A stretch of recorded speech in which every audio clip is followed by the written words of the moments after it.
I think part of the problem is that when we look around at the women around us, we don't always see what goes on behind closed doors, and we assume that a lot of women with big jobs are doing it all. But if you actually peek behind the curtain, they're not. You're listening to The Stand Up from Monday.com, where we talk to real leaders every episode to get their sharpest insights. I'm so happy to welcome to the show Katie McPhee. Katie spent about 18 years in tech and biotech sales. And despite a really successful career, she struggled with transitioning from manager to director to VP, although I know she ultimately landed some pretty amazing executive roles. And she even questioned whether she was cut out to be a senior executive. And now, after that fruitful and amazing career, she's devoting her time to helping empower women and closing the gender gap in senior leadership roles as the founder and CEO of Insights to Action Coaching and Consulting. Thanks so much for joining me, Katie. Oh, thank you so much for having me. You discuss a lot this concept of self-doubt, this idea of not being sure that you're ready for those C-suite roles, ready for those executive roles. Where did you struggle with this, and what are some of the things that helped you overcome that self-doubt? I think we all struggle with it from time to time. I think that for women, something that really probably magnifies our self-doubt is a lack of representation. So I was someone who early in my career, I had a decent amount of confidence. I came into my career and I saw early success. I worked really hard, all of that stuff. So for the first, 5, 6, 7 years, I was feeling pretty good. I was moving up. And when I really started to feel a lot of self-doubt was moving into a leadership role at a company where I was the only woman at the table. I became a single mom during that time, and all of the men on the team with me had stay-at-home wives. I'm not like these people. They don't understand me. I didn't have really anyone who I knew who had been in a similar situation to me who I could look up to and ask for help. And just being in that situation, I felt really alone, and it really caused me to doubt whether I should be there in the first place. And maybe this wasn't cut out for me. Maybe I didn't look like the people that sat at this table. And what exasperated that as well was that I had undiagnosed ADHD. There's a lot of elements to that. I thought, okay, I come up with great ideas and then I forget to pay for parking. Or I feel like I know how to run my team, and also I was 5 minutes late for that meeting. So there was just a lot of conflicting thoughts, but it all stemmed from not having someone to relate to, I think, right? So instead, I just thought that I was the problem and really internalized that. So yeah, I felt that quite a bit during those years. There's so many examples I could give, but that's kind of the general situation that was happening. During that time when you're, sitting in a meeting or you're looking at leadership and you're not seeing those examples, what are some of the ways that you yourself started to say, hey, something's not right here, or maybe I'm not the problem, as you said? When did you start having those realizations? One was I started working with an executive coach. And this individual was someone who was highly respected. He coached some very senior people at well-known tech companies. And I kind of asked him point blank. I was like, what am I doing wrong? Or why is this the perception of me that maybe I'm not that strategic or I'm not ready to be a VP? And he was pretty honest with me. He's like, honestly, I don't know. You're doing all of the things. I see you as someone who's strategic. And I had a couple of really direct conversations with him because at that point I was actually debating a career change. I was like, maybe this just is not the path for me. I'm never going to make it. So I should think about something else that I'm actually good at. And so I asked this person, and I'm a big believer, by the way, in having people in your life that you can ask for real, honest feedback from and trust that they're going to give it to you. And this individual was one of those people for me where I really believed he would give it to me straight. And so I said, do you think I should be moving in another direction? Maybe I should be doing something more just people oriented and he was like, Katie, you could be a VP tomorrow. That really caused me to think maybe I'm just in the wrong place. And these people might never see that in me, but someone else might. And that was when I made the decision to go take a role somewhere else. There's so much talk about how a lot of times strategic thinking, or there's lots of code words. Sometimes people talk about executive presence, et cetera, as kind of code words for women, right? That a lot of time women get this kind of feedback, and it's in some ways sometimes commenting on their leadership abilities, but oftentimes not. As you just said, you had an executive coach say to you, it's not you, it's them. What advice do you have for young women in their careers that are receiving this kind of feedback, and what do you do with that? How do you move forward? What kind of help do you seek out? Yeah, if you're receiving that feedback from your manager, I always recommend asking for tangible next steps or getting really clear on what expectations look like in order to move to the next level. Okay, you want me to work on my executive presence? What would it look like if I was able to work on my executive presence and really improve it to the point that you believed I was ready for the next level? What would that tangibly look like? And really hold your manager accountable, because I find that feedback, frankly, to be lazy, right? It's vague. There's often not a next step. And that might not be something that you feel comfortable saying to your manager. I certainly didn't at that point. But drawing attention to the fact that it is vague feedback and asking for tangible examples of how you can really showcase that can be super helpful. One, because you know what to do. And two, then you can come back to them and say, hey, you told me to do X, Y, Z. I have done it. Let's revisit that conversation. If your manager is not able to provide additional feedback for you that is more actionable, I recommend looking outside. I always say, there's a lot of leaders out there who are in senior leadership and don't fully understand how they got there.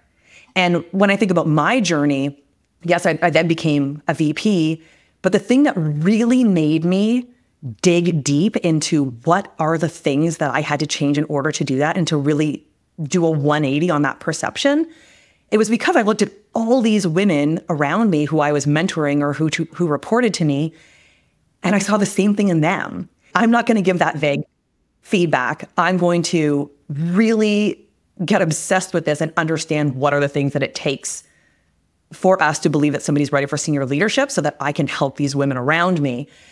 Otherwise, I probably would have never thought about it either, right? So I always say, if you're not getting it from your manager, they might not know. They might not be withholding this information from you. They just might not know the answer. And they're probably not going to tell you that. But you can look outside. You can look for coaches. You can look for mentors. You can look for people in your life who have done the thing you want to do. And I'm a big believer in investing in yourself and finding those people instead of just putting your career in your manager's hands. But oftentimes we don't, or our manager does not know how to give us the right direction in order for us to get to the next level. We talked a little bit about some of the negative feedback you might get, but what kind of unique leadership styles or attributes do women bring to the table that you think sometimes are undervalued? Yeah, what women tend to be higher on the EQ side, which we know now is so important for effective leadership, right? Which is emotional intelligence. Women are often higher empathy.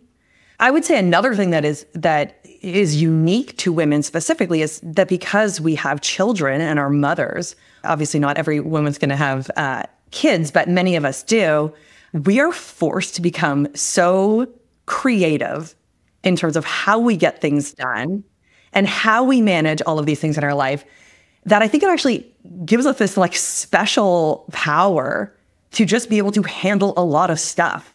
Lots of leadership studies and books that you can read that will really point out that a lot of women's inherent qualities are the best leadership skills you could want. So women do naturally make excellent leaders. And the fact that there was not parity in senior leadership today is, to me, a demonstration of the bias and systemic issues that exist more than women's capabilities. One of the things I personally find really inspiring about your journey is that, you do talk a lot about this opportunity of being a mom, balancing work and life, balancing having a family.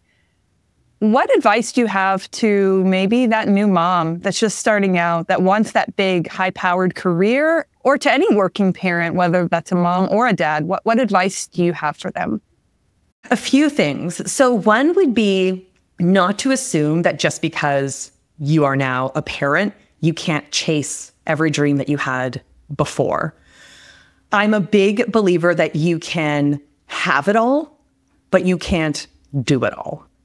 And by that, I mean, you can have a big job and you can have a family and you can have all of these things, but you can't be the one who is cleaning the whole house from top to bottom and baking the bake sale cookies from scratch and being the high-powered breadwinner and, right? It's just impossible. And oftentimes as women, especially, we believe that we have to do that. I think part of the problem is that when we look around at the women around us, you know, we don't always see what goes on behind closed doors, and we assume that a lot of women with big jobs are doing it all. But if you actually peek behind the curtain, they're not. They have a whole bunch of help. They're either hiring people or their parents are really involved or whatever the thing is. But I just think we have this idea of what it looks like to be a successful woman. Pretty early on, I was like, forget that.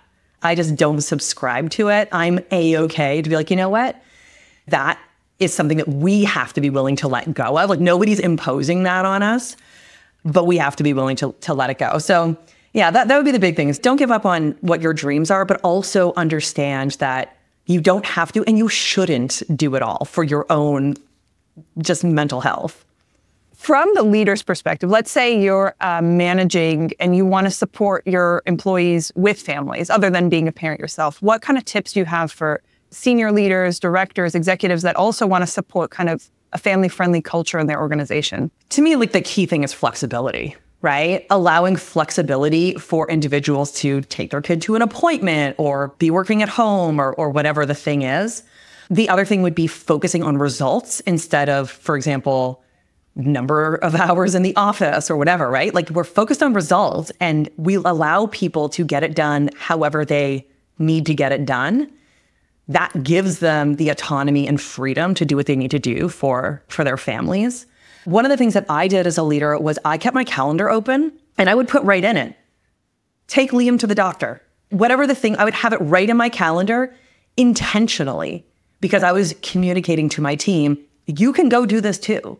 Recently interviewed a woman, chief human resources officer, and she talked about her experience, and she talked about some of the women who modeled being a successful working mother to her. She had the opportunity to work with both Rosalind Brewer and Fran Horowitz, right? The CEOs of Walgreens and Abercrombie & Fitch. And she said both of them, if they got a call from one of their kids, they would take it and like walk out of the room and go take the call.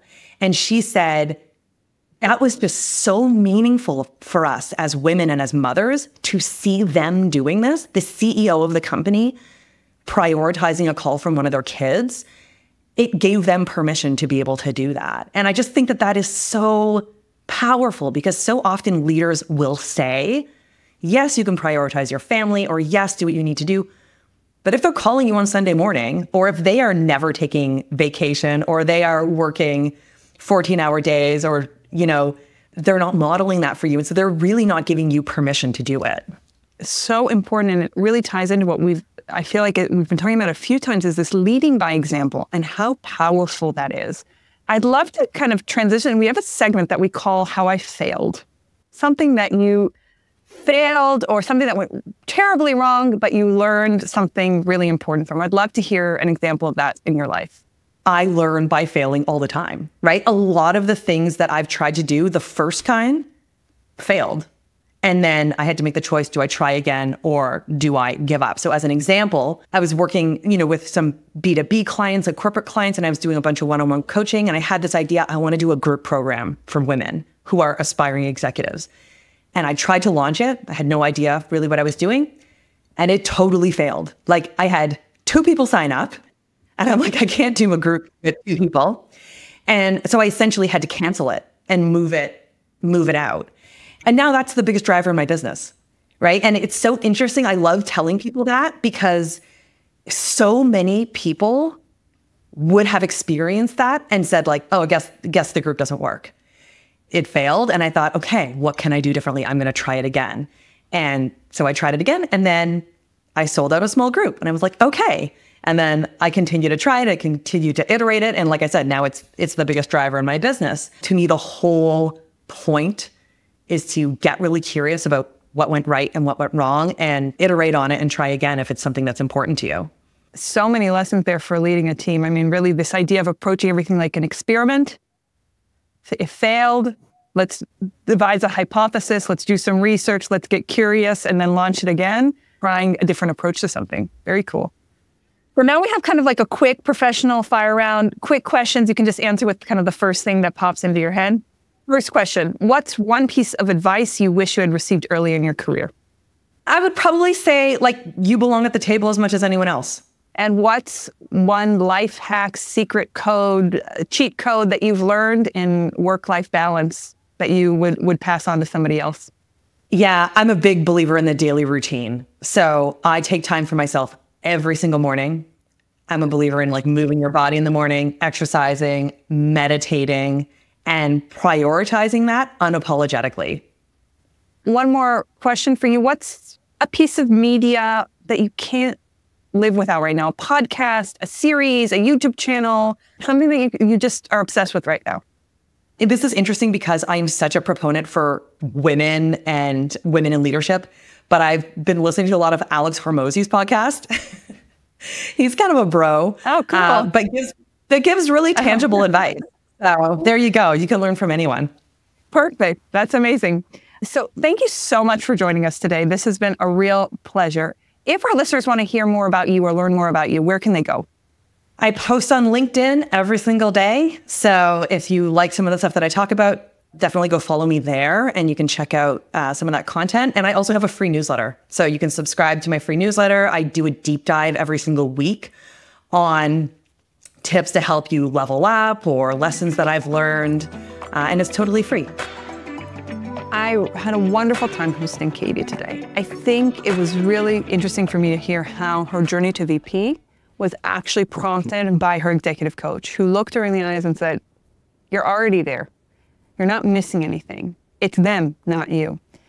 And I also loved her approach of modeling by example. Even those small things like marking in your calendar that you're going to go get your kids or go take some personal time or making that time for yourself and keeping that there for everyone to see shows how important transparency is in your leadership skills. And in fact, a lot of the things I learned today or I heard from her, I'm going to implement tomorrow for my team.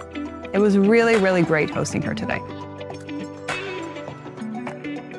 Our next stand-up is in 2 weeks. Before you go, if you found this episode thought-provoking, consider subscribing wherever you get your podcasts. For more information about our conversation or more takeaways to help with all the leadership roles you play, visit Monday.com or sign up for our newsletter. Links are in the show notes. We'll see you at our next stand-up.